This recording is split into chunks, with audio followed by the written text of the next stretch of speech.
Hello, boys and girls, ladies and germs. This is Tim Ferriss. Welcome to another episode of The Tim Ferriss Show. I'm going to skip my preamble to get to the guest today, Niall Ferguson. You can find him on Twitter at nfergus, N-F-E-R-G-U-S.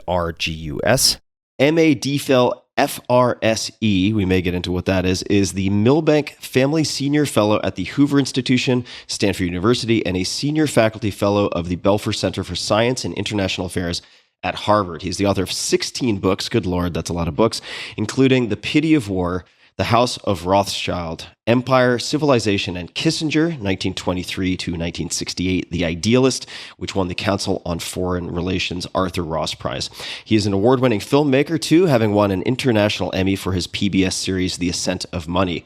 His 2018 book, The Square and the Tower, was a New York Times bestseller and also adapted for television by PBS as Niall Ferguson's Networld. In 2020, he joined Bloomberg Opinion as a columnist. In addition, he is the founder and managing director of Greenmantle LLC, a New York-based advisory firm, a co-founder of Ualá, a Latin American financial technology company, and a trustee of the New York Historical Society, the London-based Center for Policy Studies, and the newly founded University of Austin. His latest book, Doom, subtitled The Politics of Catastrophe, was published last year by Penguin and was shortlisted for the Lionel Gerber Prize. Niall, so nice to see you. Thanks for making the time. Good to be with you, Tim, and guilty as charged. All that you just said is true, and I cannot deny it. All of the things, and we're going to unpack all sorts of bits and pieces of that. And I wanted to start with an observation, and you can correct this observation if it's an illusion, a mirage, a misreading of the facts. Noah Feldman says hello, by the way, as a side note. Hello back to Noah. He put into words something that has struck me about your career, and that is that it's not really one career. You have at least 3 careers. So major historian, sort of best of the best, played the ivory tower game brilliantly well. Then public historian / public intellectual. We could parse out or relabel any number of those. And then afterwards you have advisory firms and the company involvement and so on. The first question I want to ask related to this, and certainly you can revise that, but what was your first experience in reaching a broader public with your ideas outside of academia? I always felt that if I was going to be a historian, it should not be for some tiny exclusive audience confined to ivory towers, whether in Oxford or Cambridge or Harvard. My hero when I was a schoolboy was a British historian, A.J.P. Taylor, who not only wrote terrific books.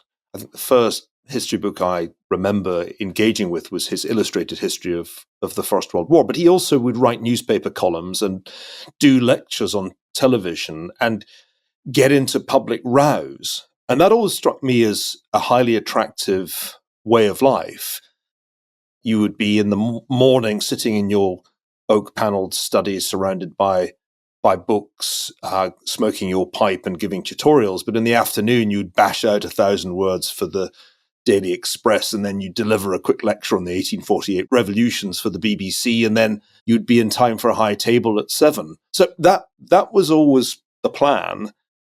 I never aspired to be a dry as dust academic at all. In fact, it's striking how successfully I've executed a plan that I hatched when I was a teenager.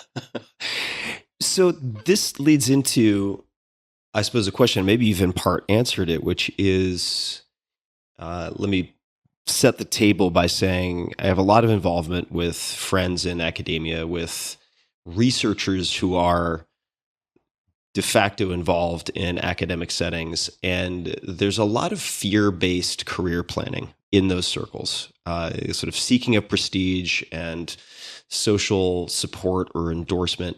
You seem to have been a skeptic of whatever container people have attempted to put you within and have become an iconoclast in many respects. Is that lack of fear, what appears to be a lack of fear, something that was developed? Is it simply because you had already hatched a plan to leave the confines, for instance, in the one case of academia, therefore you weren't worried about them booting you out? Where does that openness to criticizing what's around you come from? Well, you have to remember that I'm old. I'm 58. So well, you've been at it for a while, though. Yeah, by the launch zone in the mid-1980s, when I was an undergraduate at Oxford, was very different compared with the launch zone at a Harvard or a Yale or a Stanford today. And I'm not sure it's possible to be me today. In fact, it almost certainly isn't. We forget that the 1980s were a high point of academic freedom, because academic freedom is not something that's always been there. It had to kind of be fought for in the later 20th century, and I was one of the beneficiaries of a tremendous climate of intellectual freedom in Britain in the 80s. The battles had really been fought in the 60s and 70s or earlier, and we took for granted that we could say the most outrageous things, calculatedly offensive things, and pay no price. I used to call myself a punk Tory because I had been a schoolboy when the Sex Pistols burst onto the scene in 1976. 3 years later, Margaret Thatcher became Prime Minister, and she was almost as infuriating to many people as Johnny Rotten. And I loved that. I just loved the fact that the Sex Pistols shook up music and she shook up politics. And I arrived at Oxford in the early 80s at the same time as my old friend Andrew Sullivan, and we were just odious. We were just the most obnoxious young men, and we took pride in our outrageous discourse, as it would be called today. There was a famous occasion when somebody threw it wasn't famous, it was famous to us. Somebody threw a party to celebrate the deployment of cruise and Pershing missiles to Western Europe, and the invitation was the neck of a champagne bottle with a mushroom cloud coming out of it. And that was one of the milder things that we did. So at that time, there were very limited downside risks to being obnoxious. And I think that was true in the US too. I said to Peter Thiel the other day, you couldn't be you now. 18-year-old Peter Thiel now would be kind of destroyed on the launch pad. Whereas you could be as obnoxious as we were at Oxford, at Stanford, and actually positively benefit from it. There were some risks to going into the academic profession even then, though, because there's a period in your academic career, even in the 1980s, when you're capable of being destroyed on the launch pad, because you do need people to write letters of reference, and you do need committees to give you jobs, and you need them also to agree to publish your first book, all that stuff. And so I'll give you an example of my risk-averse behavior. I did a lot of journalism in the 80s when I was a graduate student. I couldn't have afforded to do a PhD otherwise because I really had no money beyond a very meager scholarship. And I was doing research in Germany, which was quite expensive in those days for a British student. And so I did a lot of journalism, but I did it under assumed names. There was a chap named Alec Campbell. There was F.F. Gillespie, who wrote for Punch magazine. And for several years, I led a double life, where Niall Ferguson was this somewhat right-leaning but terribly rigorous scholar. But these other personas would be writing in, even for the Daily Mail, which was a really scandalous thing for an aspiring academic to do. And I was outed, I can remember quite early on, an old rival of mine going around telling everybody that, in fact, Alec Campbell was me, and those why oh why pieces in the Daily Mail were by me. He paused for a second. He thought that would kill me, and it didn't. What was the blood feud between you and this arch rival? Was he hoping to gain from this, or just simply annihilate you by outing this scandal of identity flak jackets that you've been using?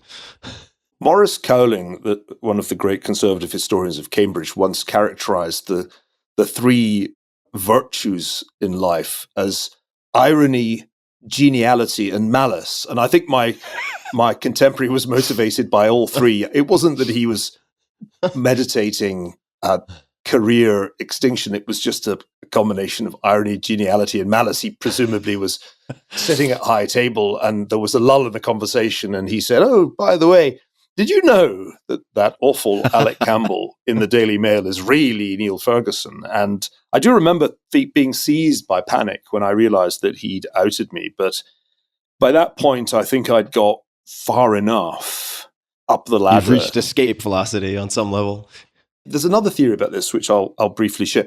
In those days, you've got to remember that before the internet, communications were really quite terrible in the horizontal domain. So you had vertical communication. You could listen to the BBC if they didn't ban your single. You could do that. But Oxford and Cambridge didn't communicate very much. And so you could be outed in Oxford, but still get a job in Cambridge because the news had not, in fact, traveled across the country. In the same way that my mentor, Norman Stone, got a job in Oxford despite having behaved quite outrageously in Cambridge. But his Cambridge backers were really trying to export him to Oxford, so they perjured themselves in their letters of reference.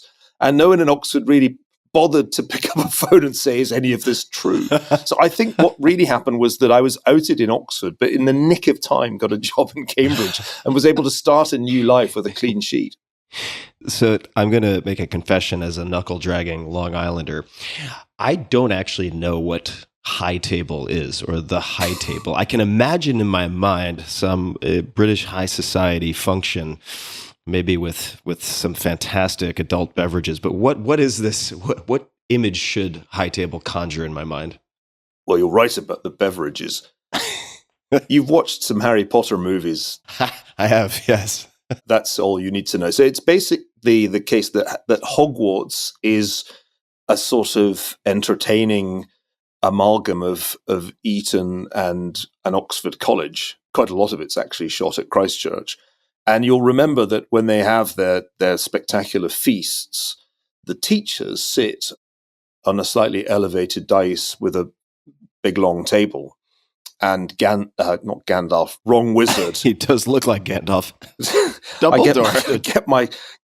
I get my children's fiction confused because I have to watch so much of it. Dumbledore gives his speeches from that high table. And if you go to dinner at Christchurch, essentially you will see a version of Hogwarts, slightly less visually striking, but the same basic idea. And the thing that's attractive about Oxford and Cambridge, if you come from Glasgow, remember, you think Long Island is a backwater. Is low. Let me tell you about Glasgow. So I came from what was once one of the great industrial metropoles of the British Empire, but by the 1970s was Rust Belt. We were doing hillbilly elegy before J.D. Vance was even born, I think. And it was quite a messy place.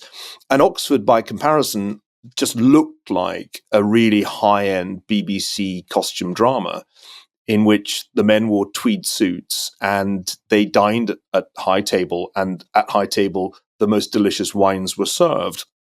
And all of this was irresistibly attractive to me when I was a teenager. I thought, if I'm going to get out of Glasgow and I'm going to have a study like that, and I'm going to eat at high table and wear a tweed suit. And I did those things, and it was great. Did it live up to the dreams? What did you like about it? In those days, when I made it first to high table, it was in Cambridge. And I was at a college, Christ's College, that had been immortalized in a novel, The Masters by C.P. Snow, in which Cambridge politics provides the drama. And academic politics has its own peculiar appeal. As Henry Kissinger famously said, it's so poisonous because the stakes are so low. Very good line. Now, you are actually of good authority to say, did Kissinger also say, I left academics because I couldn't stand the politics? Something along those lines? Or is that just one of those attributed to Abraham Lincoln or Oscar Wilde quotes floating around on the internet? I mean, Kissinger said so many things that you deny he said something, and the next day you find it in one of the documents. So he probably said that, but it certainly fits. But I got to Christ's, and there were in fact 3 masters, 2 former masters, and 1 current serving master regularly dining at high table. And the vicious way in which the former masters undermined the serving master was my introduction to academic politics.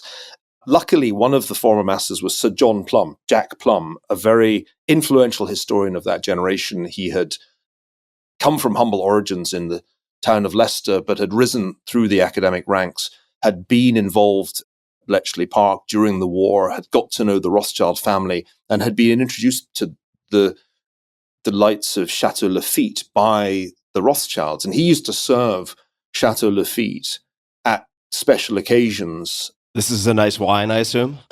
It's one of the great Bordeaux's. Oh, my goodness. Of course. Unavailable in Long Island and in Glasgow, but available in Cambridge. And so I fell in with him. And, he would on his 85th birthday, serve some fantastic vintage. And the younger dons, the engineering fellows, would sort of take a couple of sips and then leave most of it undrunk and go back to their laboratories. And this would send Jack into a rage. He would seethe. He was a very cantankerous old man. And I, as the junior most fellow, I remember on one occasion, I was such a shameless sycophant, but also with a taste for Château Lafite. I said, after they'd all gone, I said, Jack, it's a terrible shame to waste this wine.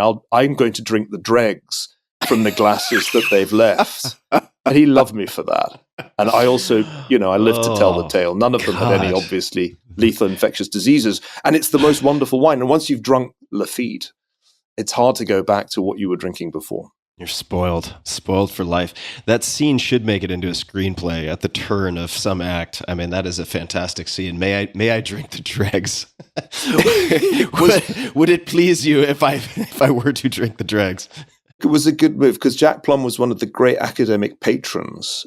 Simon Sharma was one of Jack's protégés, and Linda Colley. And so by sucking up to Jack, I did my career no harm at all, because when Jack wrote a reference, when he wrote a letter of reference, he would begin, not since Edward Gibbon has an historian written this level of quality, wildly hyperbolic references. Wow. So yeah, academic politics involves that kind of odious behavior, and I'm afraid I was capable of it in my 20s. Still am. Skilled, one might say. So let's come back to A.J.P. Taylor. Number of questions about A.J.P. Taylor. I had never heard this name, I'm ashamed to admit, until doing some research for this conversation. And number of questions, again, with the baseline of Long Island kept in mind, because these are probably going to be fairly 101 questions. One is, how should people think about defining philosophy of history? That's number one. And number two is the Taylor line related to historical sensibility being similar to musical sensibility. And if you could just say more about that. The philosophy of history is barely studied or indeed taught. And yet you can't really be an historian without a philosophy of history. You have to understand the nature of causation. These days, nobody bothers with that, which is why a lot of academic history is garbage. I became fascinated by the philosophy of history at that time when I was drinking Château Lafite with Jack Plum, and realized that there was a very central problem, namely that any causal statement, this is obvious to philosophers and it's obvious to people who do the law, implies a counterfactual.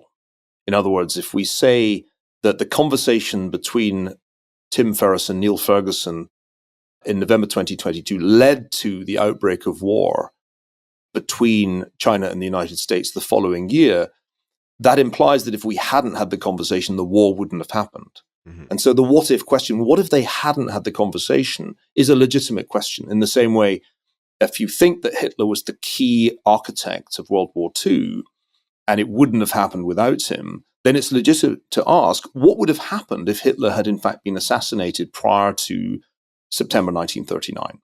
So those what-if questions were of great importance to me as a young scholar and teacher. That was how I used to teach students. I would say, well, what if that hadn't happened? What if Britain hadn't intervened in 1914? Taylor was a historian who was sympathetic to that approach. His view was a somewhat skeptical, ironical view that men only learn from history how to make new mistakes. And his books are shot through with the role of contingency. One of the things that made Taylor attractive to me, in parentheses, was his brilliant prose style, up there with George Orwell as one of the master stylists of the 20th century, and a tremendous master of paradox and of one-liners too. The line about the 1848 revolutions as being the turning point when Germany failed to turn. All that stuff I found exciting, because being able to write like that is also the way to convince a reader. To be able to talk like that is to convince an audience.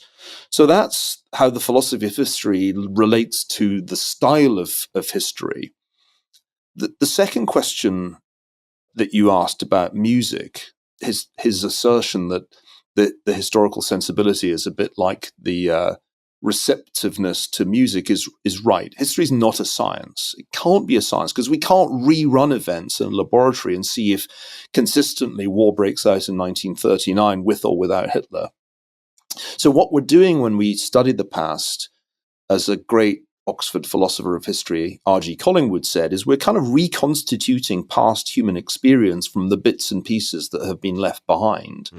And as we do that, it's a very subtle process of mental reenactment of experience.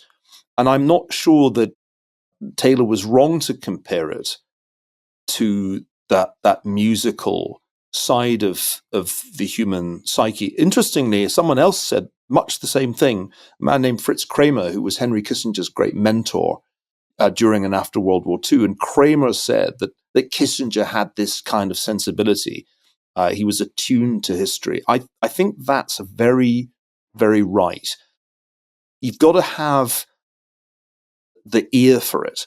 And it's quite obvious when one reads a book when a historian's tone deaf and shouldn't really have gone into the business, just as it would be obvious if they tried to conduct an orchestra or play a concerto. So yeah, I think it's much closer to music than it is to science. How does that show up for you, having a trained ear in historical resonance, let's just say, the ear for history?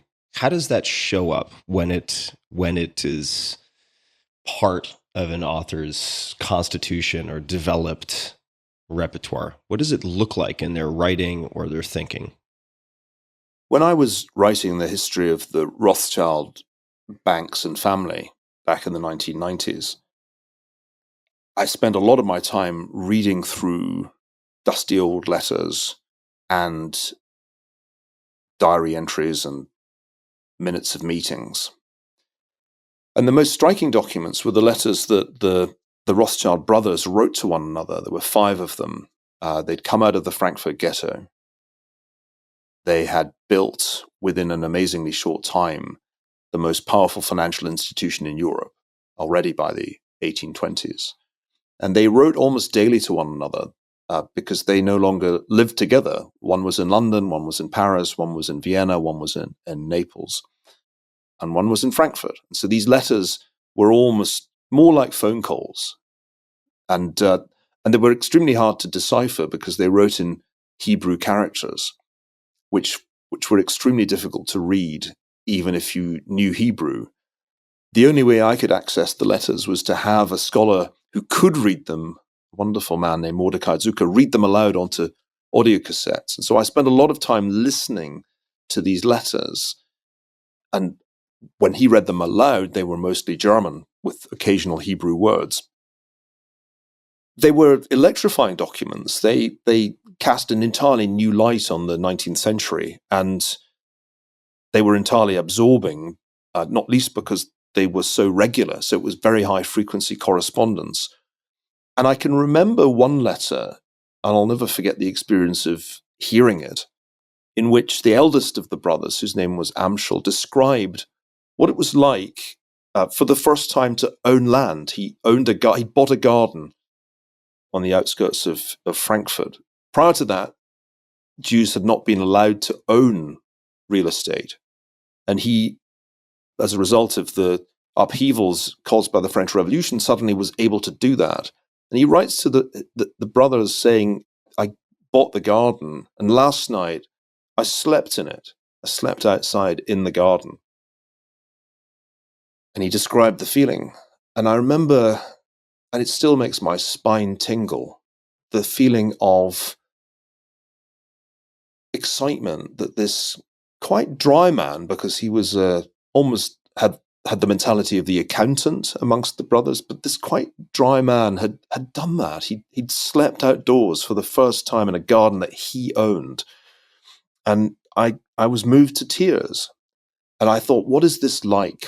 Why is this such a moving document? And I remembered the moment in Beethoven's Fidelio when the prisoners are let out into the open air. He actually uses the expression freie Luft, free air.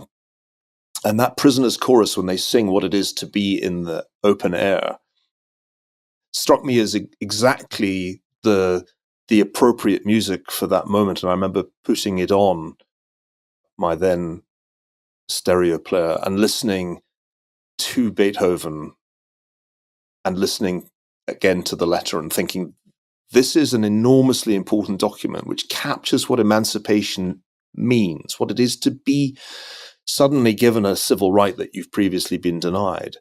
And often in my career, I've had these epiphanies, moments when a document suddenly reveals something profound, and often that moment of connection has a musical dimension to it. The best historians have that ability to bring the experiences of the dead alive, bring them back to life, make you empathize with them despite the distance in time and in space and in experience. And that's a hard thing to do. And not many people can do it well. Indeed, many historians these days don't even try because they don't feel that our mission is to reconstitute past experience. They feel that our mission is to go back and judge people in the past for their sins by our standards. And that means that there's a project which I think is very hostile to historical understanding to change the mission of the historian. Instead of trying to reconstitute past experience, we're really just sitting there passing judgment on past actions. I'm very against that. I think it produces very bad history. It also produces quite boring history. So if we go back to A.J.P, what did A.J.P stand for? Actually, I should know this. Alan Taylor, I forget probably Alan. John Percival, but I might be wrong.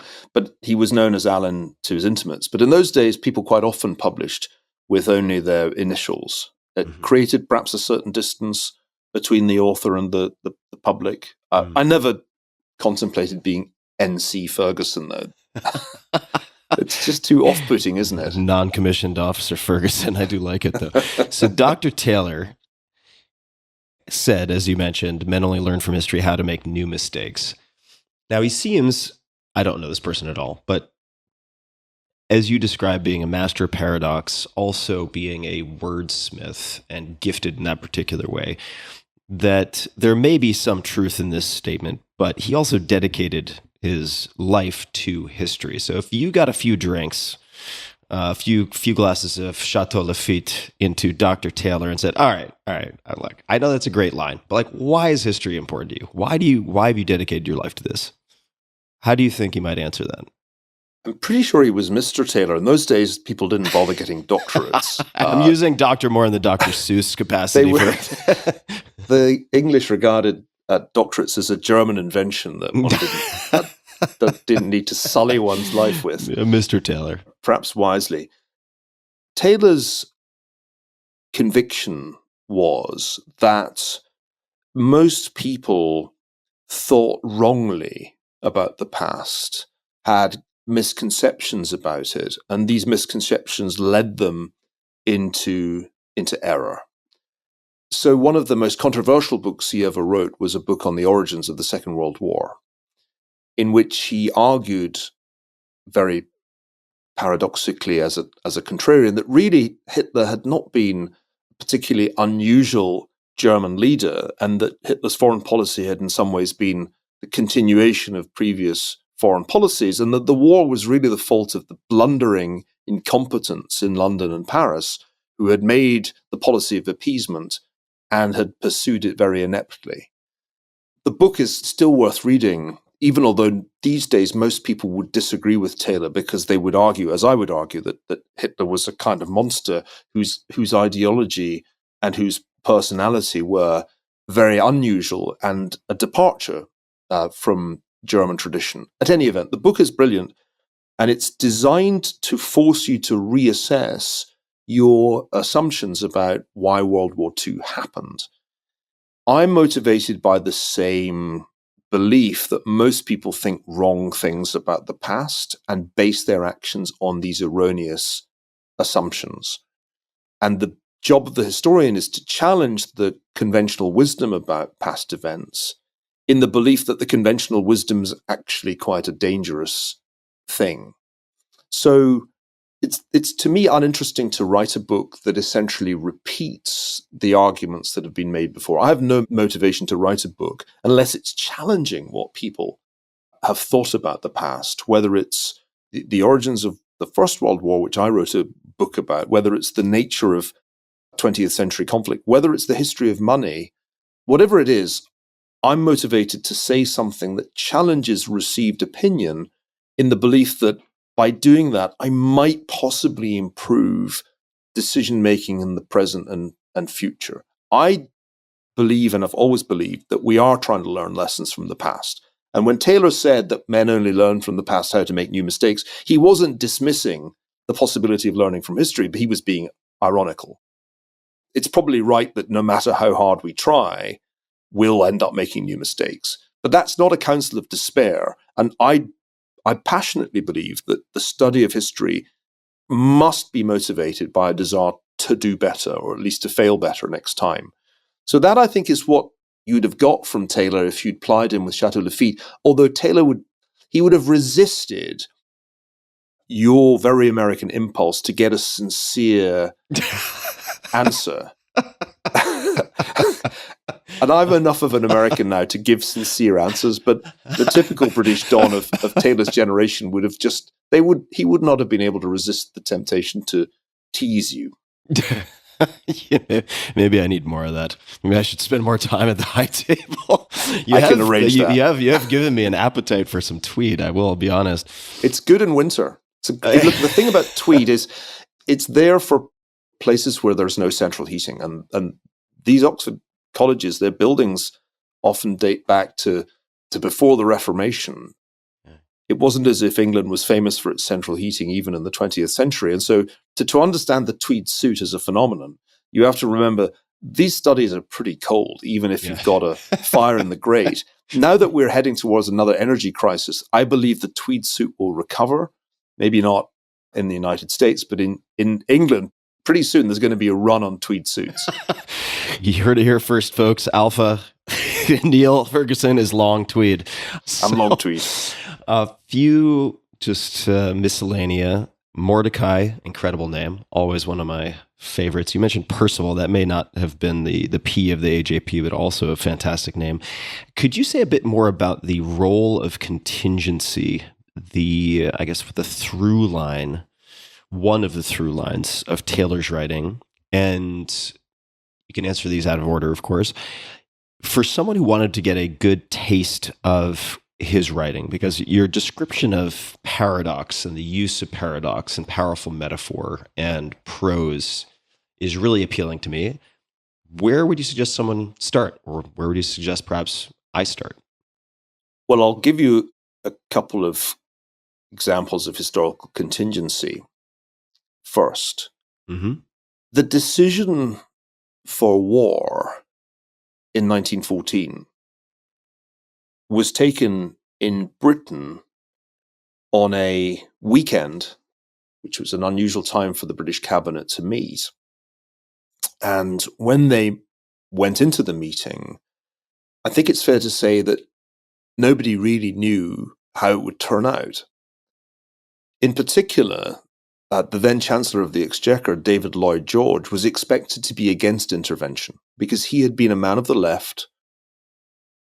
And it was not obvious that intervening in the war was a particularly left liberal thing to do. There were plenty of people in the cabinet who had deep reservations about about intervening in the war, and it was seen as something that the conservatives were much more enthusiastic for. And so people expected Lloyd George to speak up against intervention. He'd already given indications prior to August the 2nd that he had doubts about the wisdom of action. But he didn't, even although he was handed a note by one of his cabinet colleagues encouraging him to speak up. He had decided that it would ultimately be better for David Lloyd George if Britain went to war, and he was right, because he ended up becoming prime minister during the war, because Herbert Asquith had descended into a kind of alcoholic fog. That's a good example of how one individual's action or lack of action can have very profound consequences. And I wrote a lot about that in The Pity of War and in the book Virtual History, because I think it's important for people to understand that while there are great historical forces at work, there were powerful forces driving Europe towards conflict prior to 1914. There is a very important role for contingency, and that continues to be true today. And one should think about the historical process in a similar way. Let me give you a contemporary example. And may I pause just for one second? So in terms of contingency, just the use of that word, I think of contingency in the context of, say, contingency plan. In this case, do you mean it's sort of a split test with an alternate version of historical reality where someone did or did not do something, did or did not play a part in a given conversation? Is that what you mean by contingency? Contingency here means a relatively small event or decision, and it doesn't need to be a decision. It can be something accidental, has very major consequences. And historical causations like that, something relatively small, can have tremendous ramifications. I'll give you another illustration. This year, most people, including the US government, thought that if Russia invaded Ukraine, the Ukrainian government would quite quickly fold, and it was assumed that Volodymyr Zelensky, the Ukrainian president, would bail. But he didn't. He gave his famous response, "I don't want an air ticket, I want ammunition." And Zelensky's courage when they were closing in on Kyiv with a high probability that they would assassinate him, the Russians, turned the course of history in a way that I think is now quite widely understood. People know Zelensky is an important historical figure. He gets a lot of attention because he is a charismatic figure who understands how to use modern media to communicate with an audience. That's the benefit of having a very seasoned entertainer as your president. But I think what's really important there is that his courage, particularly the famous selfie video where he says, "I'm here, the defense minister is here, we're here," they're standing in the streets of Kyiv, the Russians are closing in at that point on the capital. That was a tremendous act of courage. But it emboldened ordinary Ukrainians not to fold. And it also intimidated the collaborators who were ready to help the Russians not to act. So the contingency there is, if Zelensky had gone according to our expectation and taken the plane, then Putin would have had Kyiv within a matter of days or weeks, and the war would be over. So I think one of the things that's exciting about the study of history is you're trying to remind yourself again and again that what happened, that what we know happened, might have gone the other way. That the Cuban Missile Crisis ended in both sides essentially backing down was not predetermined. There was a moment when a Soviet submarine commander gave the order to fire a nuclear-tipped torpedo at US naval surface ships. So we came within a hair's breadth of World War III. These alternate worlds, these histories that didn't happen, have to be alive in your mind when you're writing history. The fatal mistake is to write history as if it was bound to happen the way it happened. And this, of course, is the mistake that a great majority of historians make, forgetting that we don't know at the time, at the moment. We didn't know the morning of the 24th of February that Zelensky would stand his ground. Nobody knew that. I wonder if even Zelensky at that moment knew what it was that he was going to do. So I say all this because I think it's really important to convey to your listeners and viewers how exciting history is and how studying it makes you understand the course of events in your own life better, removes that passivity that sometimes people succumb to. If you think great historical forces are going to have inevitable outcomes, if you have a deterministic view of the historical process, it's very easy to lapse into fatalism. Yeah, absolutely. There's the other trap, which is the conspiracy theories. Well, the truth of the matter is that actually Soros and the Rothschilds are orchestrating all this. Again, you throw up your hands and you abandon the attempt to understand how the historical process works. Okay, what should one read to get a flavor of Alan Taylor's extraordinary talent? You have a very good short-term memory, by the way. You have a very good short-term memory. Do my best. Please continue. Taylor's masterpiece is quite a dense read, and I wouldn't recommend it. The Struggle for Mastery in Europe. That's the book I most admire, but it's probably the last thing to start with. The Widowmaker. Yeah, I mean, I love the book, but I'm a little idiosyncratic. I like long and dense books, but the essays that he wrote, which were often book reviews, are available in paperback collections. In the old days, they used to publish the essays of historians. I wish they still did, because I would have many more books to my credit if I could just repackage my essays as books. But his books of essays are really worth reading. In the same way that if you want to get to Orwell, don't just read Animal Farm in 1984. Read Orwell's amazing essays. There are 4 fantastic volumes of Orwell's essays. And he and Taylor, between them, were just such masters of short-form English prose. You will just feel like you're eating Turkish delight as you read your way through their essays. In the vein of adding to your tally of books published, if the book doesn't exist with the title "The Histories That Didn't Happen," just saying, has a nice ring to it, a bit of alliteration, easy to grasp, not too abstract. In any case, Lewis Namier was a great Cambridge historian who said that the key to history was having a sense of what didn't happen. And I always think of Thelonious Monk's line about jazz, it's the notes you don't play. And as a jazz fan, I think history has to have that kind of Thelonious Monk feel to it, where you're kind of telling the reader, this didn't happen, but it nearly did. And people at the time thought about it. This is the key rule, by the way. You can't just fantasize and devise counterfactuals that are entirely out of your imagination. You have to go with things that people at the time thought might happen. It's a really important guardrail on counterfactual history. The fancy term for what if history or histories that didn't happen is counterfactual history, and I'm a passionate believer in it. And I'm proud to say that despite my making the argument for counterfactual history back in the 1990s, that's a long time ago now, it's still counterculture. It is still what the cool kids do in history, and the establishment still looks down on it. I used to be annoyed about that. I used to think, why don't they understand? Why do these people not see you have to talk about what didn't happen? And now I'm glad that it's still cool and minority and, kind of underground. That's fine with me. You established historians carry on doing what you're doing. You carry on saying, we're only here to study what did happen. You carry on doing that, but just know that the cool kids have seen through this, and they know that it's really BS. You have to talk about what didn't happen to understand what did happen, obviously.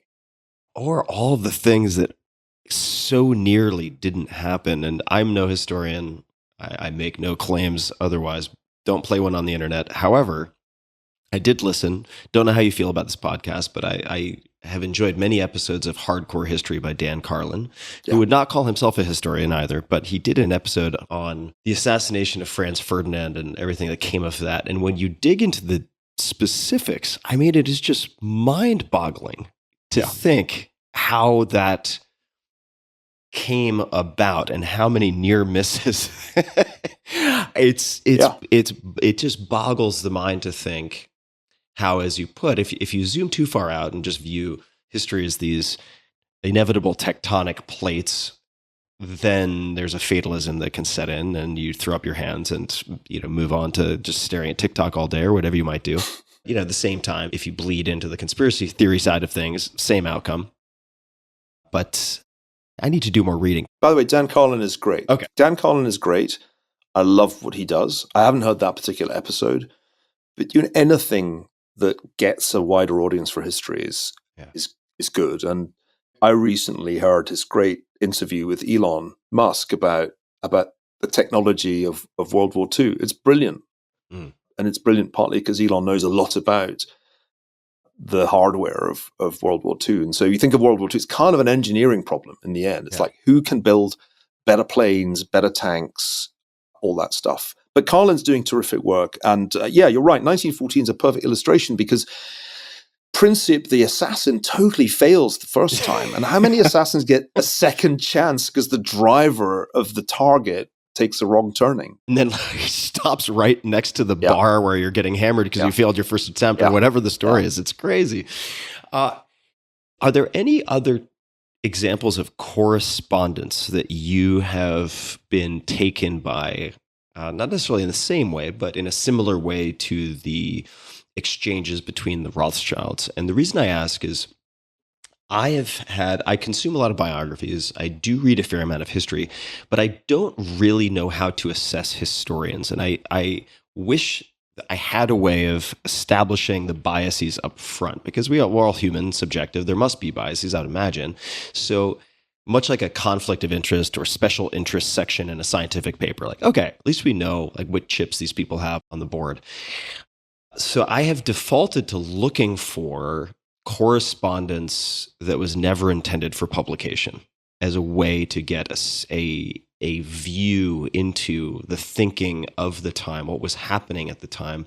Are there any other examples that pop up when I use the prompt correspondence? Absolutely. Part of what's attractive about historical study is reading the letters and diaries of the dead or very, very old and the non-published material.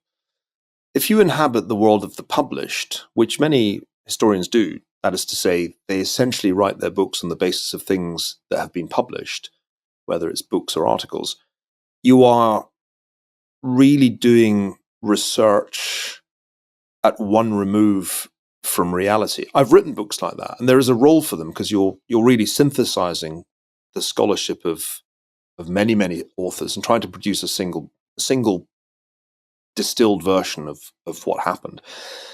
But there's a difference between writing a book based on published material and writing a book based on unpublished material. And it's a huge difference.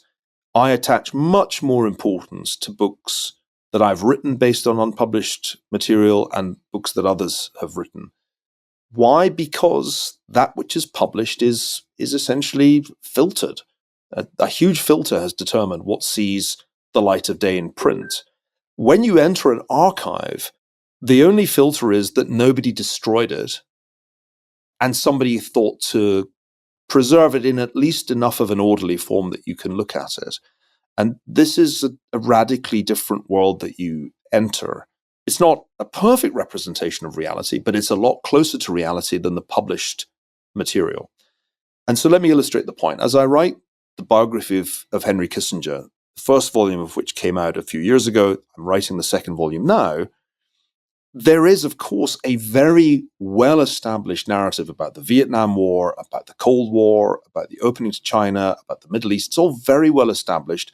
There are lots of books out there about it. But when you enter the realm of the unpublished correspondence, including transcripts of telephone calls, even the tapes of telephone calls, which were certainly not supposed to see the light of day, because the Nixon administration is the best documented administration of all time, thanks to Nixon's ultimately fatal error of taping everything. The world is a very different one from that world that you thought you understood thanks to Christopher Hitchens. I mean, Christopher Hitchens' book on Kissinger has sold many copies. It contains, I think, from memory, 12 footnotes. It refers to that many sources. It is a work of journalism of outrageous superficiality. It's a polemical hatchet job, and it shouldn't be treated as history. Hitch was a friend of mine. I miss him. But it's important to recognize that that's not a work of history, really. Another way of thinking about this is, what's the ratio of words read to words written? Now, I wish, Tim, that ratio was published on the front of books. Huh. This is a 1-to-1 book, like he read basically one word for every word that he wrote. And this is a 100-to-1 book, and this is a 1,000-to-1 book. And 1,000-to-1, it seems like it's about right. I mean, most books are really not worth reading because their ratio is close to unity. There may even be books where the ratio is below unity, that they've written actually more words than they read in preparing to write the book. Sounds like the internet in a nutshell. Yeah. Yeah, right. I mean, that's the blogosphere. It's like, why bother doing research? I have a great opinion. So I'm a very much a 1,000-to-1 kind of person. I like to dig and deeply and broadly and to enter that realm of the unpublished. And I'm insatiable as I enter it. I can never be entirely satisfied. I'm reconstructing Kissinger's life almost on an hour-by-hour basis to try to see a new way of thinking about the 1970s, which was a pivotal decade in a great many ways. To rethink that decade is my current mission. And of course, I won't succeed in changing that many people's minds because most people made up their minds about Henry Kissinger long ago, in about, 1974.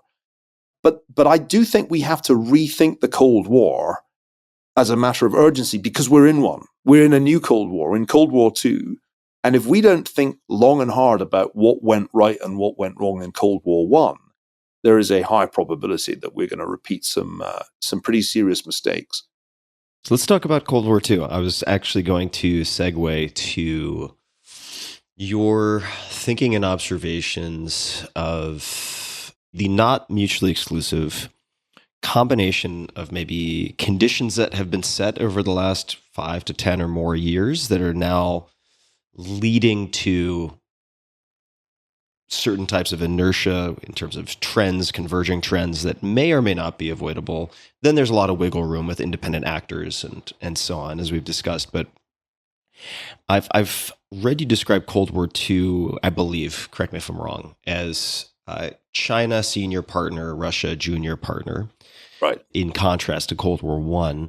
If you were placing bets on likely events or developments over the next handful of years, what would you put out as perhaps some reasonably probable scenarios that we'll see develop? The cliche quote often ascribed to Mark Twain is that history doesn't repeat itself, but it rhymes. But he never said that. Twain never used those words. That's a made-up quote. What Twain actually said back in the 1870s was that history was a bit like a kaleidoscope, and as you turned it, certain patterns could repeat themselves. So let's think about this as a kaleidoscope. You'll remember those things we had as kids where you kind of stick it to your eye and it's like, that's psychedelic. What happens if I turn, that's also psychedelic, but different. Cold War I had certain common features with Cold War II, and there were certain very important differences. So we shouldn't expect things to play out exactly the same. On the other hand, it's clear that we have an ideological rivalry between the United States and the People's Republic of China. There is clearly a technological race going on. There is also a geopolitical dimension to this, a conventional territorial dimension. And this is a point Graham Allison made in his book Destined for War, there's some probability that they end up in a hot war. Because what's a Cold War? George Orwell coined the phrase to mean a peace that is no peace. It is something that has latent the possibility of an actual hot war. And I think the United States and China have been in this kind of Cold War situation for at least 4 years, maybe longer. I think the Chinese would probably say longer, but we didn't notice. We didn't notice the beginning of Cold War I either. When Orwell talked about Cold War in 1945 and Churchill in 1946 talked about an Iron Curtain, most Americans were, no. Stalin's been our ally in World War II. You're just warmongering. And it took until 1950, when there was a hot war in Korea, for most Americans to say, maybe they're right. I mean, Kennan wasn't immediately hailed as a prophet when he talked about containment. The thing about Cold Wars is that, by and large, people in the West don't really notice their beginning and take a while to understand the scale of the challenge. So we're at that early Cold War stage. I think that's a good analogy. That works well. And also, this war in Ukraine is like the Korean War. It's the first hot war of Cold War II, and it makes you kind of get that you're in a Cold War. As in Cold War I, the hot war happens in a slightly unexpected location. The hot war that kicked off Cold War I was Korea. And the US hadn't really been paying very close attention to Korea when that kicked off. So if you take this kind of approach and recognize that there are similarities, except that instead of a nuclear arms race, we're in an AI race and a quantum computing race. If you recognize the difference, which is there's much more economic interpenetration between the US and China than there ever was between the US and the Soviet Union, you're then in a position to start hazarding guesses about what happens next, which is what you asked me to do. And these are very difficult things to get right. And I often think that if one makes a right prediction, it's more luck that it turns out to be right than judgment. Because this is a complex system of enormous complexity. So when we try to say anything about global politics, we're really engaged in an exercise beyond our human brains. But let me have a go. Right now, the US and China are on collision course over Taiwan. And Taiwan is to this Cold War what Cuba was to the last Cold War. It's the flashpoint. It's an island in close proximity to one of the players. Then it was close to the US. This time it's close to China. It's an island which seems to be worth more than its territorial size would suggest. Actually, Taiwan's more important than Cuba ever was, because Taiwan is where 92% of the most sophisticated semiconductors in the world are manufactured by TSMC.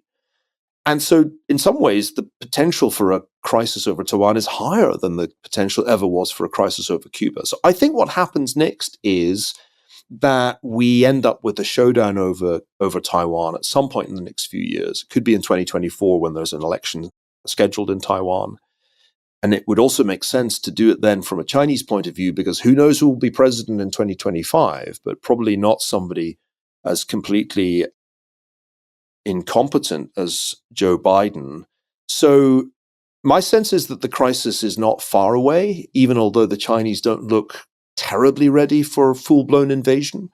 And that's the thing that I'll be watching most closely in the coming years. The other thing to remember is, and this again is in the nature of a guess, that a characteristic feature of Cold War I was that crises would happen in multiple locations at roughly the same kind of time. So the Middle East always mattered, and it was the place where things would periodically blow up. I think the Middle East is about to blow up again, because the Iranian regime clearly has an incentive to get into a war, because when it's at war, it can slaughter domestic opposition with much greater ease. So I'm afraid that we're probably going to see a Middle Eastern crisis even before Taiwan blows up. And what worries me the most, Tim, is that the lesson of Cold War I is that we only narrowly avoided World War III, as I said already. So if we're in this kind of a scenario where there are crises in Eastern Europe, potentially in the Middle East, potentially in the Far East, I think just keeping this a Cold War will be quite a challenge. That will be a good outcome if we just say, that was Cold War II. And it'll be a great outcome if it ends the same way as Cold War I, with peaceful victory for the West. But there is no guarantee at this point that Cold War II stays cold, and there is no guarantee at this point that the United States and its allies win. And that's the real lesson of Cold War I. It was not inevitable that it stayed cold, and it was not inevitable that we won. So to follow up on a few things that you mentioned, and as background, I was an East Asian Studies major at Princeton, spent part of 96, about 6 months studying at two universities in Beijing. So I was able to see the bicycles Beijing prior to the Audi and BMW Beijing that we see today. But the reason I mentioned that is that I then subsequently traveled quite a lot in South America and a fair amount in Africa. And I was able to see quite obviously the extensive infrastructure that was being built by Chinese companies, also seemingly often with Chinese governmental support. And from a geopolitical natural resource and resource distribution perspective, this is not my area of expertise, but it seems like China has been playing three-dimensional chess for a while now with respect to all of that.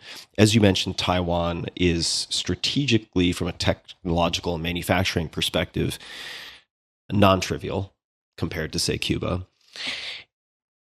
And my question is, what can the U.S. do? Or is it a day late and a dollar short? I don't want to make it too fatalistic, but for the U.S. to be prepared or prepare itself and not just be pseudo-prepared, which we have been for many things in the last several years, what can be done? What would you suggest? Well, you're right to point out that this is a global challenge, that China's focused not only on Taiwan, or for that matter, the South China Sea, on its own neighborhood. It has been pursuing an ambitious and quite heterogeneous global strategy since Xi Jinping came to power. And the Belt and Road Initiative is only part of that. There are all kinds of other things: Digital Silk Road, the export of surveillance technology to governments in the developing world, investment in lots of technology companies in emerging markets.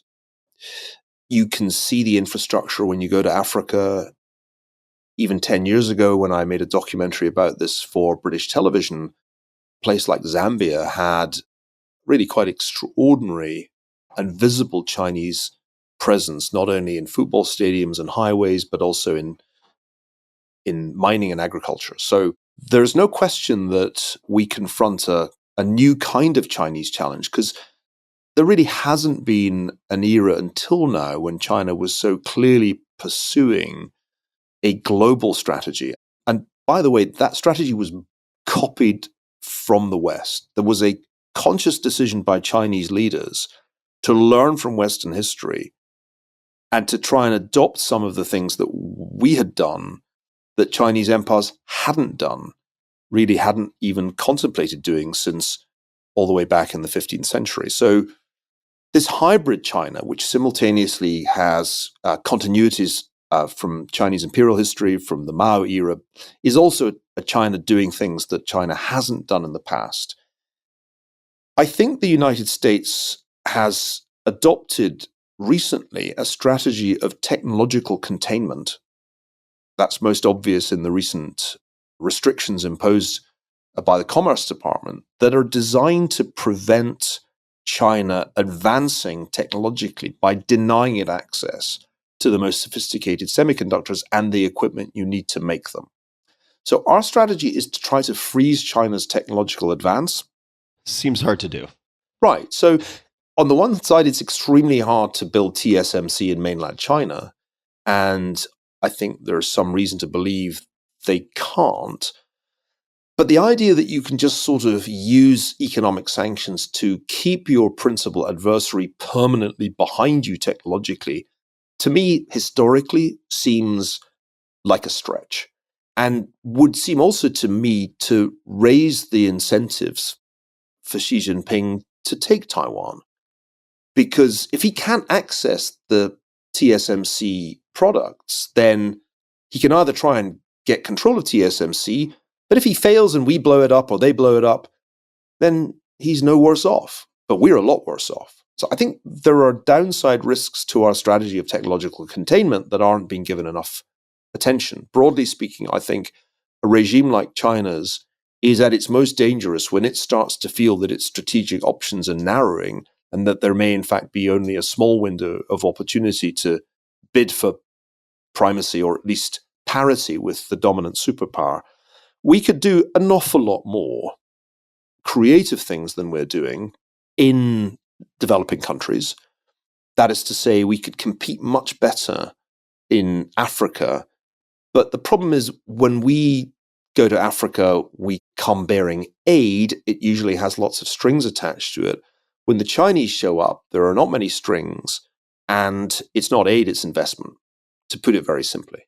So we're not really offering a particularly attractive alternative. A concrete example of this is when we decided that it would be a bad idea for Huawei to supply the world's 5G networks, we went around telling everybody, Huawei, very bad. But we didn't have a better alternative. As my friend, one of my African friends complained, said, you come and tell us not to buy Huawei, we listen, and then we say, so what should we buy? And it's like, oh, we don't know. Or try Ericsson, it's way more expensive and they won't give you any credit, but try Ericsson. I mean, that's stupid. So we can't expect to win Cold War II if we have no better product. At least when the Soviets were going around Africa saying, we'll give you the planned economy, we had a better idea. We definitely had a better pitch than the planned economy. So I think that's what concerns me, is that our strategy in Cold War II at this point looks very risky and quite likely to fail. And that's because when you read the most recent national security strategy document, we write things like, we don't want to have a Cold War. This is not a Cold War. And then we go right ahead and list all the things that we're doing that makes it very clear that we are in a Cold War. That's cognitive dissonance. It's like the news that I see every day now, which is like, we may, so-and-so says we may be entering a recession in 6 to 12 months. I'm like, am I seeing a different version of reality here? Yeah. What do you thou doth protest too much. The cognitive dissonance is painful to manage, whether you're talking about the economy or about our foreign policy. So yeah, I mean, that's kind of what I'm thinking a lot about. And I do it tentatively because things could change direction in an unexpected way. American politics is always a bit of a wild card, but it's pretty clear that the pendulum is swinging to the right. That means that there's a pretty high probability of a Republican president by January 2025. And who knows? If Donald Trump is reelected, he could call off Cold War II in an afternoon. He could fly to Beijing and do the best deal, such a great deal, with my good friend Xi Jinping. That could happen. And most people struggle a little bit with that part of thinking about history, because... Could you say a bit more about that? Why would it be so easy? That's what he would have done if he'd been reelected. Trump doesn't want to be in Cold War II. He thinks it's stupid. He just wanted to do trade war. And what's funny about the Trump administration was that Trump kind of turns everybody's attention to China, wins the argument, convinces everybody China's a major threat. But all he really wanted to do was a trade war with tariffs. And the point of the tariffs was going to beat China up, and then he was going to go to Beijing and do a great deal. That was the plan. There was going to be a photo op. And of course, he didn't win. And so that didn't happen. And ironically, the Biden administration has been more hawkish on China than the Trump administration was. And that's also a product of American politics, because at some point in 2020, Biden's handlers said to him, you can't win unless you're as hawkish on China as Trump, and maybe more hawkish. And so Biden, who'd in fact been anything but hawkish during his time as vice president, on the campaign trail started to beat up on China. And then they got stuck with this hawkish policy, which is now dominating their whole strategy. So I think it's important to recognize that Trump's foreign policy, however you think about Trump, however much you hate Trump, and many people listening to this will have major reasons for hating Trump, but the foreign policy objectively was quite successful. And it was quite successful without risking conflict. Trump was not somebody who wanted actual war. He just wanted trade war. And the trade war was always intended to be a temporary measure. You were imposing the tariffs, and then you were going to go to China and say, well, we'll take the tariffs off if you do this. So I can imagine a scenario where, quite easily can imagine a scenario where Trump gets reelected and does that. And at that point, Cold War II would at least temporarily be in some kind of suspension. So I'd love for you to poke holes in a bunch of things I'm gonna say, because they're not, I wouldn't call them terribly well informed. So we'll start there. So ample fodder for conversation. So the first thought is that if mainland China, well, first of all, I've just been very impressed with the geopolitical, both visible and invisible, or less visible strategies that have been deployed by the People's Republic. It's always seemed very much long-term investment versus aid, like you mentioned. And it seems to me like if mainland China wanted to take Taiwan, there are many things that would suggest they could do it non-violently. There are other ways for them to isolate Taiwan just as an island. There are probably multiple ways they could cut off various types of access. They don't have, it's not as easy for allies to, say, supply aid to Taiwan compared to, say, Ukraine, where there's also sort of imminent neighbor threat that is perceived in Europe. So that's sort of the first thought to me, is that it doesn't seem like it would actually be that hard if they were to approach it and say, hey, look, guys, nobody wants a violent outcome here. You're going to be on your own. Maybe the U.S. steps in. Probably not. Your military, yes, you have mandatory service, but let's be real, you don't get a whole lot of practice. I have to imagine that, to your point, though, moving quickly could be to their benefit. And secondly, and again, then you can rip all of this to shreds. Second is more an observation that perhaps even if we are totally inept, we are still saved in the sense that China and the US are so economically entangled that China could end up being like the rider on the horse, and the horse is the US, but they can't shoot their horse in the head. Like, they still need the horse, whether that is a byproduct of a lot of reserve currency in the form of treasuries or US dollars or whatever, or trying to sustain exports so their domestic economy doesn't face all sorts of issues. The question then, I guess, is, do you see either of those holding any water, or do you think to take Taiwan, it would escalate, putting aside the Trump intervention, to a physical hot war type of conflict? The challenge for Beijing is that the kind of softly approach, which was essentially to use economics and information warfare to bring Taiwan closer to the PRC, has failed. Yeah. And it was obviously failing back in 2020 when all Chinese efforts to influence the Taiwanese election came to nothing. And if one looks at the sentiment of the Taiwanese population, it has gone not in the direction of full independence, but it leans towards, we like the status quo and we'd ultimately like independence one day. So the direction of travel from the vantage point of Beijing is very uncongenial. Yeah. That's the first point. The second point is that there are things that you can do short of an amphibious landing, blockade being the obvious one, and they sort of showed us that they could do that. But a blockade's an act of war. Even if you haven't landed the troops on the beach, you're still using coercion to assert control over Taiwan. And this is where US policy is crucial. The US has had for half a century, more or less, a policy of strategic ambiguity, where it's not quite clear what we would do in such a scenario. We acknowledged, this was one of Kissinger's achievements, the one China principle. We don't treat Taiwan as an independent country formally. On the other hand, we reserve the right under 1979 legislation to prevent any violent change in Taiwan's current status. The problem is we've really moved away from that ambiguity in the last couple of years. It began, I think, with discussion in foreign policy circles of strategic ambiguity. Do we really need it? Richard Haas wrote a piece about that for Foreign Affairs. But now Biden himself on 4 occasions has talked as if there's no ambiguity. We will definitely defend Taiwan. And although those statements have been walked back, we've succeeded in signaling to the Chinese that we're no longer committed to strategic ambiguity. And we also keep talking about practical ways in which we will make Taiwan a porcupine, as able to defend itself as we made Ukraine.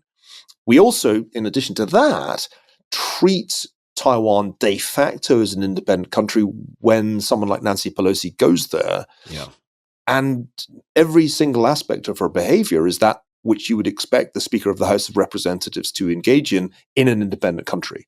So I think from Beijing's point of view, we have shifted our position on Taiwan in a way that is profoundly troubling to them, because Xi Jinping's number one priority, the reason he extended his time in office, let me be clear about it, the number one reason he did that was to take Taiwan under the control of the Chinese Communist Party. So if we are saying, actually, no ambiguity, Taiwan is an independent country and we'll defend it, that is a major problem for Xi Jinping.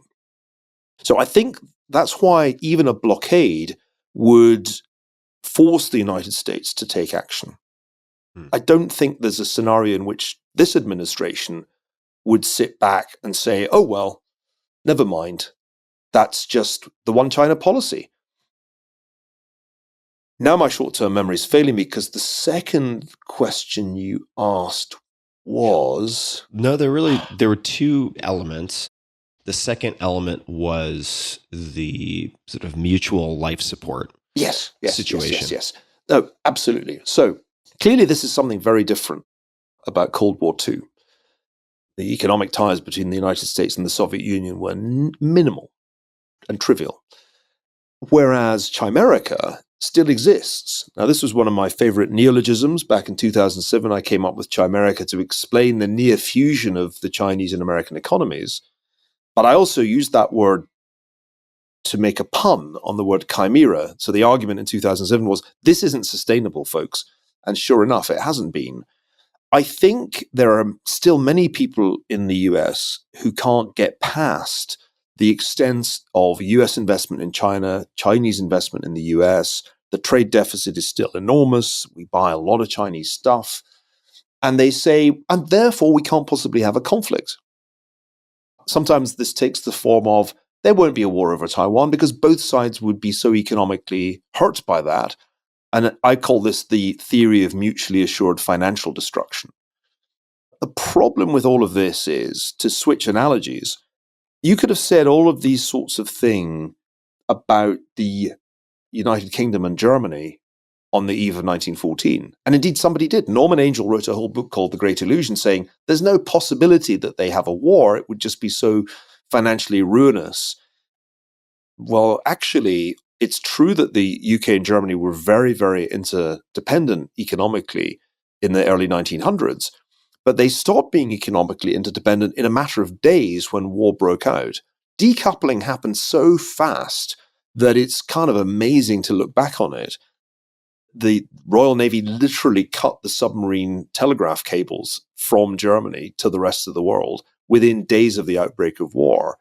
And legislation was introduced that effectively expropriated German nationals' holdings of British assets. The US did the same when it joined the war in 1917. So I keep warning people that economic interdependence does not preclude conflict, and you will be amazed how fast the decoupling happens when the conflict begins. And if you don't believe me, let me introduce you to Russia, because what happened to Russia after February the 24th was unbelievably rapid decoupling from the Western economy, not the world economy. They're still able to trade with China and India, but they really got switched off very aggressively by sanctions imposed immediately after the outbreak of war. So I think it's clear that our playbook is very sanctions reliant, and the Chinese know this. And so they know that in the event of conflict, they will face aggressive American sanctions. And I dare say, going back to your point about their ability to plan, that they are hard at work. In fact, I know they're hard at work right now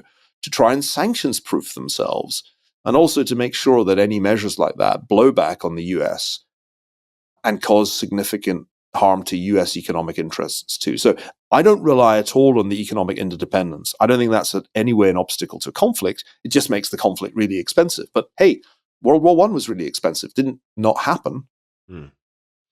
So is there anything then, going from observer and student of history to spotter of patterns, is there anything that you're doing right now or would like to do as an agent of change to try to steer things in any direction or another?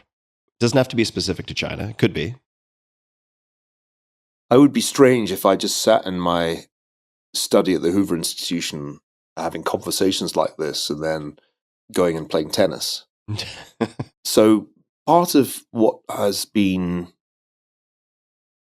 central to my life in the last decade has been trying to apply history to contemporary problems and then do something about it. That means mostly advice. I'm not probably that well suited to political office. I don't have any aspirations to be Henry Kissinger, i.e., go from being a professor to being national security advisor. That's not really a plausible trajectory for me. But I think that in advising people in decision-making positions, I can achieve something. So there are a couple of aspects to this. One is that about 10 years ago, I created something called Greenmantle, which I think you mentioned in your nice introduction. And Greenmantle is an advisory business that works with a relatively small number of mostly financial clients just to understand the world using the application of history. And it's been a way for me to do work that is off the radar, not in the public domain, that therefore isn't subject to the incentives that exist in the public domain. So when you do journalism, you can't be boring. You have an obligation not only to inform, but to, at some level, entertain. And therefore, the minute you enter the public domain, you are going to make things more interesting than they may actually be. Whereas if I'm working at Greenmantle, I just have to be right. And often the right answer is quite boring. And boring but important is what I like. So I'm kind of happily engaged in helping people who manage fairly large asset pools think about how the world is going. And I can afford to be very boring and nerdy when I do that. I can be quite boring on the subject of semiconductors, or I can be quite boring on the subject of the US Treasury market or monetary policy, or whether the Chinese have the naval capacity to do an amphibious landing. I spend a lot of my time relishing the nuts and bolts, the granular analysis that makes pattern recognition serious. Punditry on cable TV is like the opposite of that. And although I'll sometimes go on cable TV, not least to sell my books, I hope I never engage in the kind of punditry that is just designed to get me retweets and social media followers. You can always predict the end of the world and get attention. My book Doom makes fun of the pattern where the incentives to predict the end of the world are very strong, and World War III and the next financial crisis. You can predict that every year and have an audience, no matter how many times you're wrong, because people will always pay to be told the end of the world is nigh. So I'm not interested in that. I'm interested in doing the kind of pattern recognition that gets it right, which I think, for example, Greenmantle did. In January 2020, we told clients there is a global pandemic coming. It is going to be hugely disruptive. And we got that right in January, right at the beginning. Beginning of 2021, there's going to be an inflation mess. They've really screwed this up.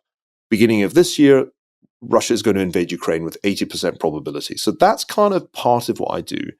And I find it very intellectually rigorous because unlike in academia, when you're wrong, there are consequences. And being wrong will get you fired on Wall Street. That's very good for focusing the mind. Second thing I do is talk to the people who make policy or in the future may make policy. And I'm always willing to go to Washington or for that matter to London and share my thoughts with the people who have the very arduous task of taking decisions under pressure and under uncertainty with very little time. I am privileged. I get paid to think and read. Nobody in government has time to do either of those things. You're just in meeting after meeting and call after call. As Kissinger said, you draw down your intellectual capital in government because you don't have time to accumulate any. So I'm always happy to put myself at the service of the people who have the difficult tasks. I'm bipartisan about that. I would be as ready to talk to Jake Sullivan as I was to talk to H.R. McMaster. It's just that Jake never calls me up, but I'm here. And that's what I'm more than happy to do, with all humility, because one thing's for sure, the people in the Situation Room know things that we don't know. They just know a lot of things we don't know. And if you are in the position of being an academic who pontificates, you should always be quite humble, because there's just no way that you know the half of it. Yeah. So, yeah, that's my approach. I think it's something I got better at. I mean, I can certainly look back to the early days when I was trying to be involved in policy discussions shortly after moving to the US, and I was pretty amateurish then. I think the analytical framework of the book Colossus was correct, namely the neoconservative project to kind of build empires in Iraq and Afghanistan will fail, and my criticisms of the neoconservative project were pretty much right, but I don't think I went about that in a very intelligent way. I was too new. What has changed? How has the toolkit developed, or the framework? How has that changed over time? What has made you more professional and less amateur in how you approach these discussions? Doing it with a team rather than being the solo, tweed-clad superhero. Ultimately, these things are too complicated and difficult for any one person to be able to fit it all together and know enough. So when Greenmantle came into existence, my policy was to hire my smartest students to come and work with me to think about this and see if applying history could even work. And then, crucially, having taken them on, to encourage them to disagree with me and tell me that I'm wrong. And now, most of what I will say on these subjects, as in our discussion, is informed by a lot of work that other younger, smarter people do. I'll give you an example. Back when the idea of Cold War II kind of first hit me, it hit me because Greenmantle was doing some work on Huawei. And there was a map of the world which showed countries that were using Huawei technology, countries that had essentially refused to use it, and the countries that hadn't made up their minds. And I remember thinking when I saw the map, it's a Cold War map. That's a recognizable Cold War map, one side, two sides, non-aligned. And so I got excited and started to think about this. And I said, hey, we really need to work on that issue. And what are we doing about challenges to the dollar? What are we doing about semiconductors? And out of that, those discussions came some really good work by other people. Chris Miller's new book, Chip War, which I highly recommend, is just the best book on why semiconductors really matter. And Ike Fryman has done some excellent work on climate aspects of Cold War II, because climate's a Cold War issue, given that China is responsible for a huge proportion of the increase in CO2 emissions over the last 20 years.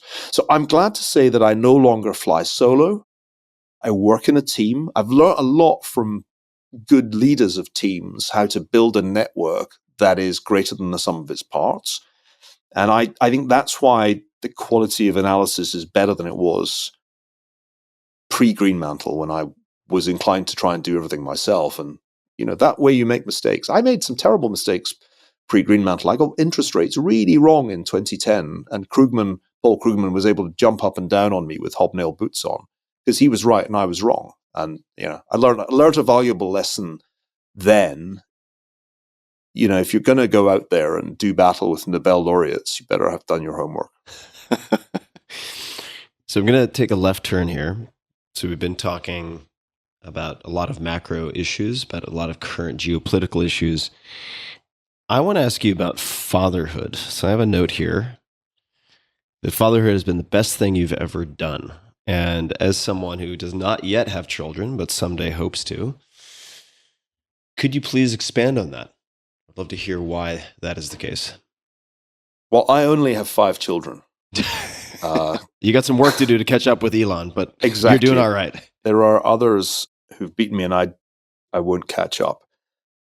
I'm too old to have any more children, because in the end, you can have children at 58, but you will not be good at soccer when they are ready for soccer. And you have a moral obligation to be able to go and kick that ball around. I have children who range in age from 28 down to 5. And I can say unequivocally that they are the best thing that ever happened to me, and the thing I care, the people I care most about. And I never tire of watching them grow, helping them in any way I can. Fatherhood for me has been more fulfilling than I would ever have imagined. I think most people, most men, let me say, most men before they become fathers secretly dread the loss of freedom, the regime of diapers, and the prospect of being vomited on. And all of these things will happen when you become a father. You will be vomited on.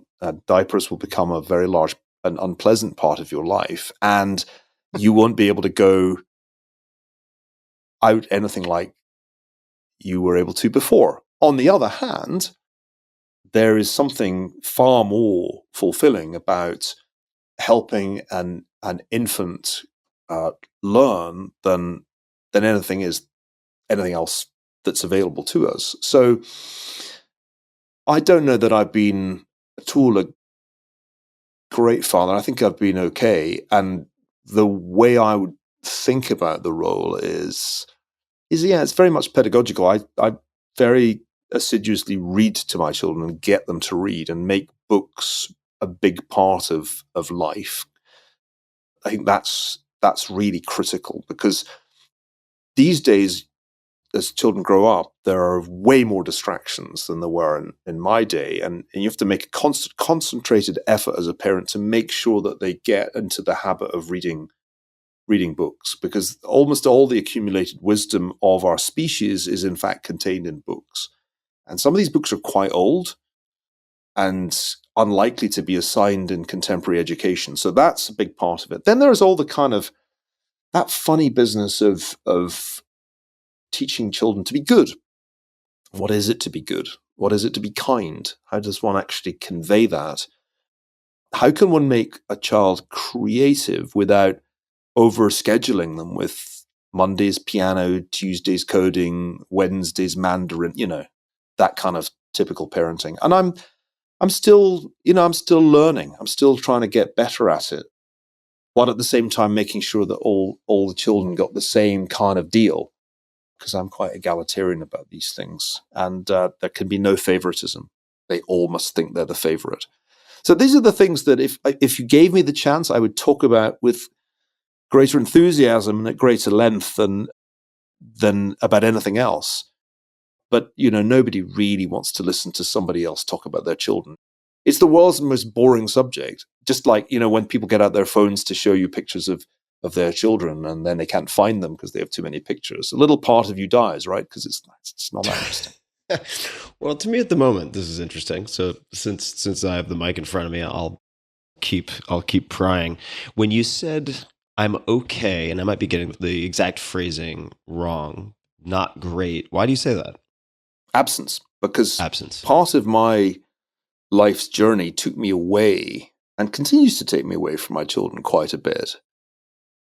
There's that great moment in one of the Austin Powers movies. Daddy wasn't there.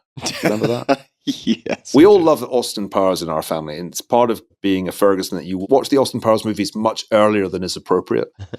But I've been away a lot. I mean, I was so negligent as to take a job in the United States in 2002 or thereabouts, when I had 3 children in school in England, and my then wife wouldn't move. And I remember saying, well, if I don't go, I'll regret it. So I'll commute. And that was a little bit crazy, and I wouldn't advise anybody to do that. It meant that I was away quite a lot. It probably made the breakdown of the marriage inevitable. So yeah, I think my older children would all agree that they didn't see enough of me, and I've had to compensate for those absences by, trying to be present in other ways. So, it's difficult. I think the truth is that if you're trying to lead 3 careers, as you said at the beginning, if you're trying to do good academic work and at the same time engage in some kind of public life and then also do all this advising, sure, you're gonna work 17-hour days and you'll be in New York and Washington and London. And I used to travel to the point of insanity prior to the pandemic. And then the pandemic stopped that, forced me to stop. And for a year I lived in Montana and I didn't travel more than about 5 miles from the house. And so I saw the two younger children every day. And it was wonderful. It was wonderful. My now 10-year-old and I would go for a walk every day. We called it the philosophical walk. And it was after he'd done with his schoolwork and I had sort of done enough work on my then current book, and we would just have a walk. I wasn't doing that before, and I'm doing it less now. So no, I'm not going to get great, but the test is always, are your children going to turn to you in the moment of crisis? Are they going to tell you the good news when there is good news?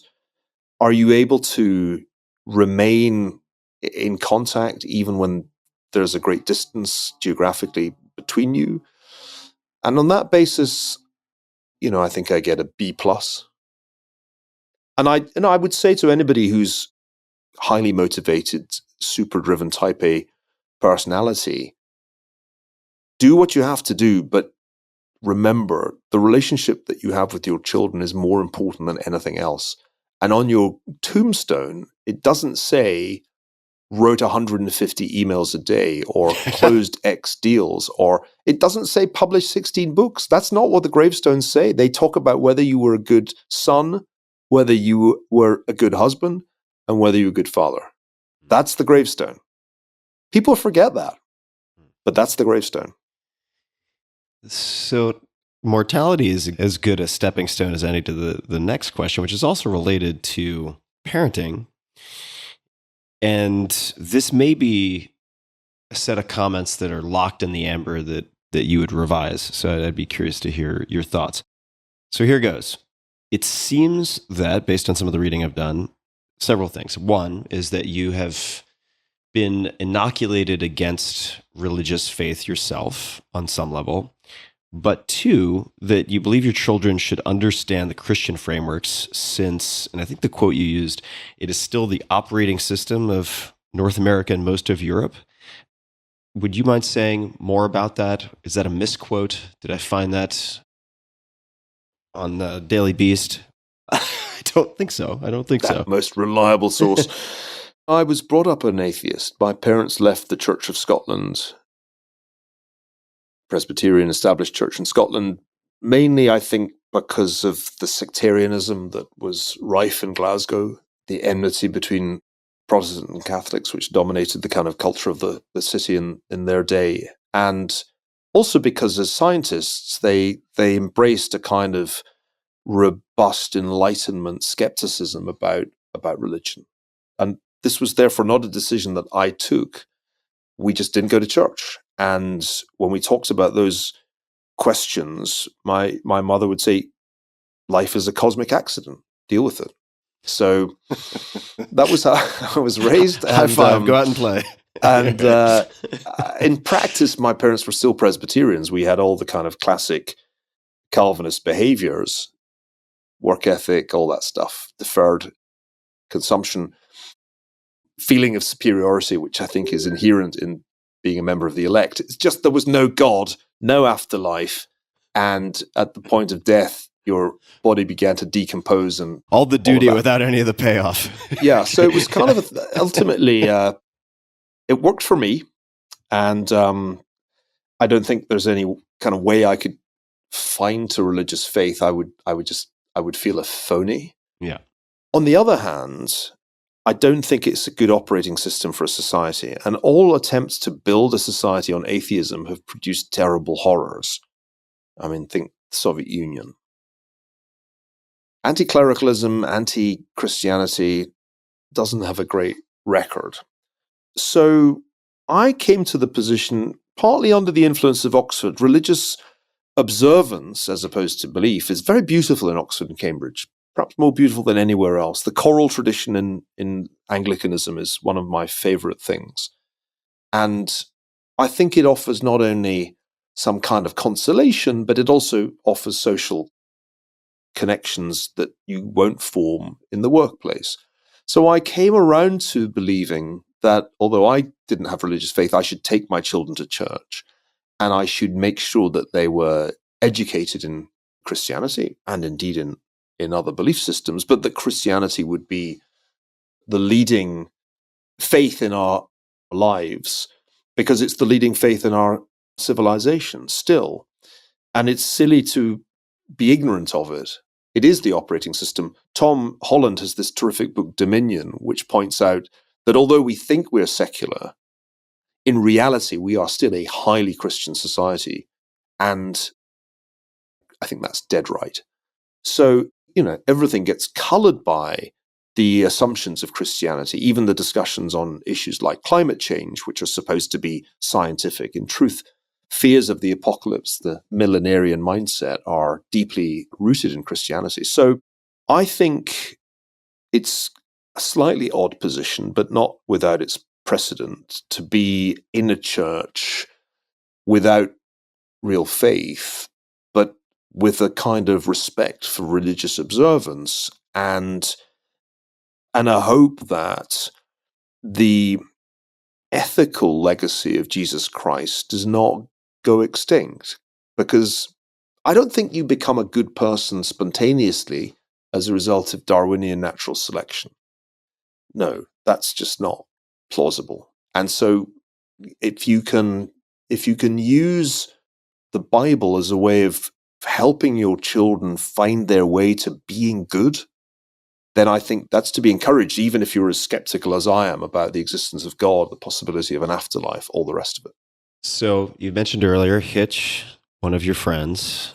And as you described this, what I would love to know is, did you explicitly explain to your kids when you took them to church what you were doing? In other words, there's historical significance to this. I don't believe we're automatically shaped into good, moral human beings by evolutionary pressure. Therefore, this is why I'm taking you to church. Or did you simply expose them and run the risk of them becoming diehards and sort of engendering a lifetime of headbutting with your children? How explicit or non-explicit did you make things?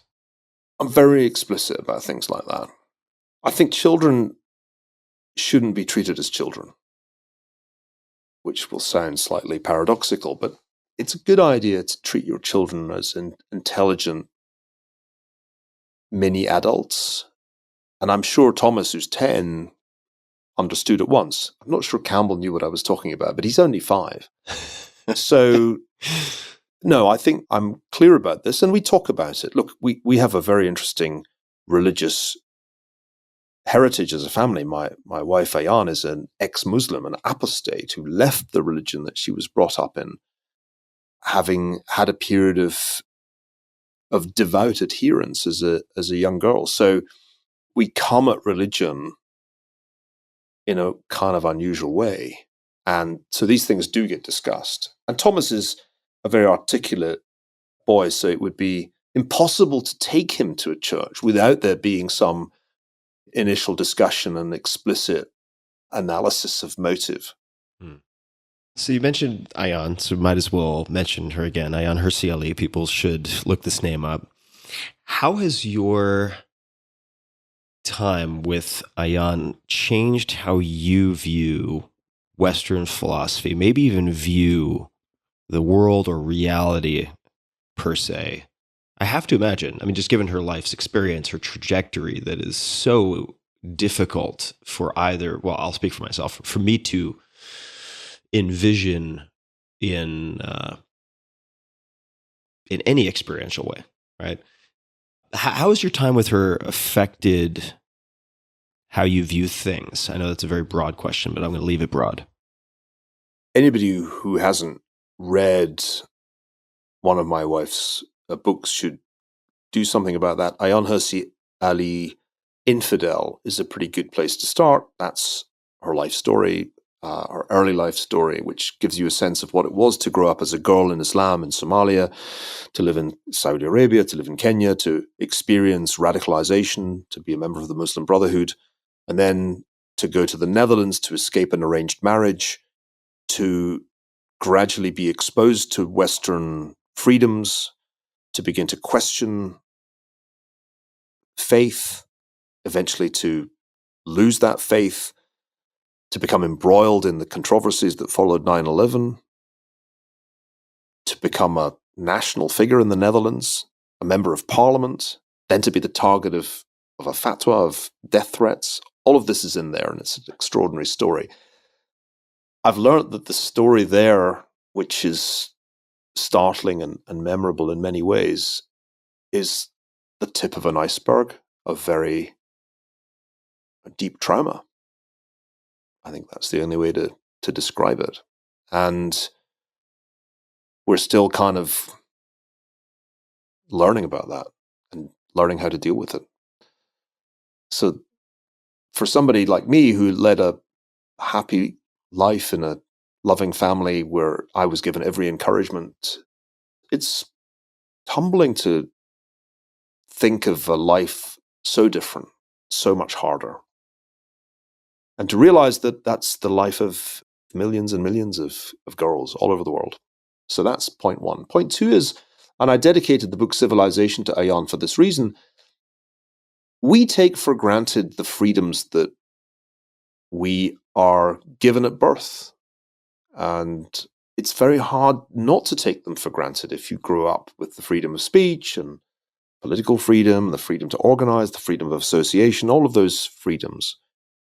But when you get to know and love somebody who didn't have those things and had to be persuaded by experience of their value, then you see things in a different light. And I learned more about the value of the Enlightenment from Ayaan than I could have learned from any other source. And that's partly why Civilization is dedicated to her, because you've got to see the benefits of a free society with the eyes of somebody who's lived under unfreedom, with all the discrimination, the handicaps of being a girl in a strictly Muslim society, fully to appreciate them. I'd second the recommendation on the read. The story is really beyond remarkable. That's an understatement. And you mentioned the fatwa. How do you both relate to safety and fear? How do you think about how much weight to give to fear of what could happen? And I ask, especially in light of the not so distant attack on Salman Rushdie as an example, right? It's not like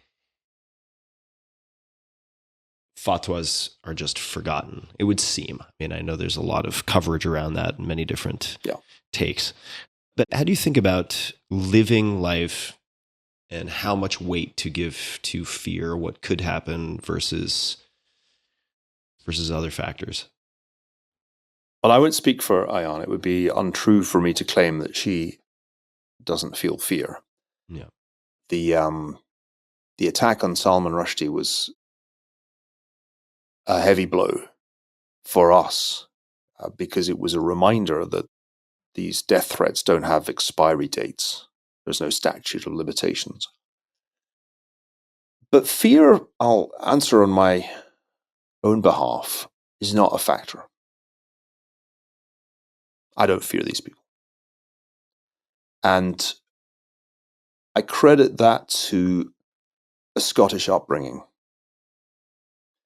My grandfathers faced far greater peril in the world wars. My father's father served on the Western Front in one of the Highland regiments as a teenager. And my mother's father was in Burma with the Royal Air Force fighting the Japanese. They had reasons to feel fear. I don't. And I have a complete contempt for terrorists that is not fake. I moved to the United States after 9/11 because I was supposed to give us a lecture at NYU on, I think it was 9/12. And of course, I never gave that lecture, couldn't fly. But it kind of made my mind up to move to the US and to take a job at NYU, which is what I did. I resigned from Oxford shortly after 9/11. That's definitely wasn't. I don't think I thought it through quite at the time, but it was undoubtedly the Scottish impulse to march towards the sound of gunfire. And ever since I've known Ayaan, I've felt a powerful obligation to protect her and make sure that she is kept safe, but never fear, because historically we face many dangers. One can see that the world is much less dangerous than it was in many respects, and in other respects more dangerous than it's ever been. They didn't have to worry about nuclear war. The risks of catastrophe are in some ways elevated by the advance of science. And in other ways, science is reducing our vulnerability, extending our lifespans, giving us a shot even if we're diagnosed with cancer.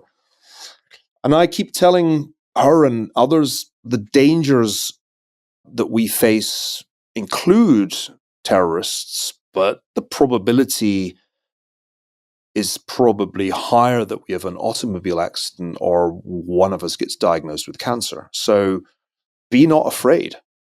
And the culture which I love about my part of the world, the culture of Scotland is we don't feel fear. You can do anything to us, but you can't actually frighten us. And if you're brought up with that, if that's sort of really drummed into you, that's a great source of strength. Of course, one fears odd things. I've always been more afraid of losing my reputation or my honor than losing my life. But the things that the terrorists want to induce, the kind of fear they want to induce, that is entirely foreign to me. And I defy them and I despise them. And I will use everything I can do to thwart them, because ultimately their threat is it's a threat that you can thwart. Salman Rushdie made a terrible mistake in announcing that he was dispensing with security and saying at the time he published his last book, I need to live my life. I said at the time that was a mistake, and it was. That is not our approach. But no fear, no way. Thank you for answering that. Niall, we've covered a lot of ground.